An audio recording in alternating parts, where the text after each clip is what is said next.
Just to all my viewers, thanks for tuning in. This is a video I wanted to do for quite a while. Maybe it will turn out into a small series. But more than 20 years ago I had a job where I worked a lot with old and elderly people. And many of those people were terminally sick already. So you can imagine they told me a lot of their memories and what they did remember from the Second World War. And as these people have mostly passed away by now, I think it's a good idea to retell their stories as far or as good as I can remember it. Otherwise all this information will get lost to time. You can read books about World War II, but what the actual people that were there still remembered is often very interesting. And I try to retell this as unbiased as possible and as faithful as possible. But for me it's 20 years ago, so if there are any mistakes, they are probably on my side. And also I tell you the stories as these people remembered it, so it's not necessarily my point of view.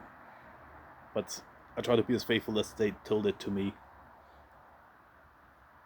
even if it's sometimes unpleasant for the modern viewer.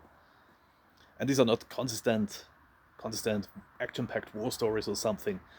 It's more snippets of what I remember that these people told me, of single events or memory flashes as they came back to them and they told me. So for example, one gentleman told me his life story, and I know he has passed away 10 years ago, I think, so may he rest in peace. But he told me when he grew up before the Second World War, there was a massive poverty, almost unimaginable to the people of today. They were 8 or 9 siblings, I guess. They were piss poor, they were dressed in rags, they were starving. I think one of the siblings even died. And their days started pouring out into the town and try to fetch things they can use, salvage anything, and mostly to find food because they were starving. They grabbed what they could, they probably stole, just to have something to eat on the table. And he said this suddenly changed when Hitler and the National Socialists came into power, when they received food stamps, and for the first time in his life, their whole family's life, they had something to eat on the table every day. Later on he joined the Hitler Youth. I'm not sure if this was mandatory, but he liked it a lot there, because for the very first time in his life he got brand new clothes just for him that nobody else had worn before. And this was an absolute novelty, so he loved it. And of course he did some pre-military training, and later he found out what the plan was, and that they were recruited to the army. In his case, he joined the Navy and became a gunner of an light anti-aircraft gun, I think, on a ship, mounted on a ship, and they were guarding the convoys through the North Sea to Norway and Finland. And those supply convoys were under heavy attack from Allied Navy and planes, mostly the British, as far as I know. And he told me when he thinks back, he hardly can believe that he didn't have any fear. And he told me they all were not afraid of death or injury, they didn't even think that much. And he still remembers the tracer fires, the shrapnel and the bombs, rockets all around. And I asked him how could it be that they were not afraid back then. And he said they were drunk most of the time. They were drinking heavy liquor and numbing out their feelings.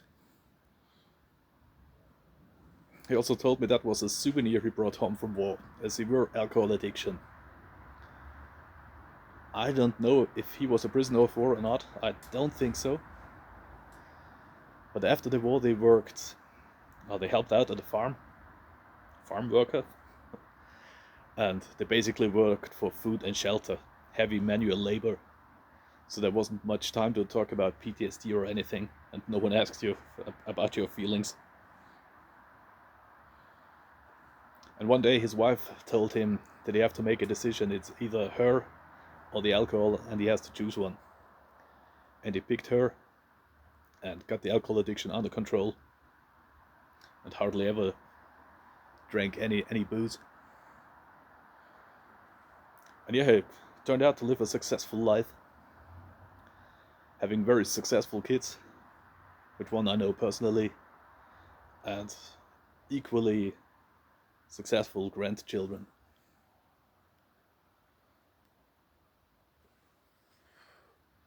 Yeah, and why do I tell this story?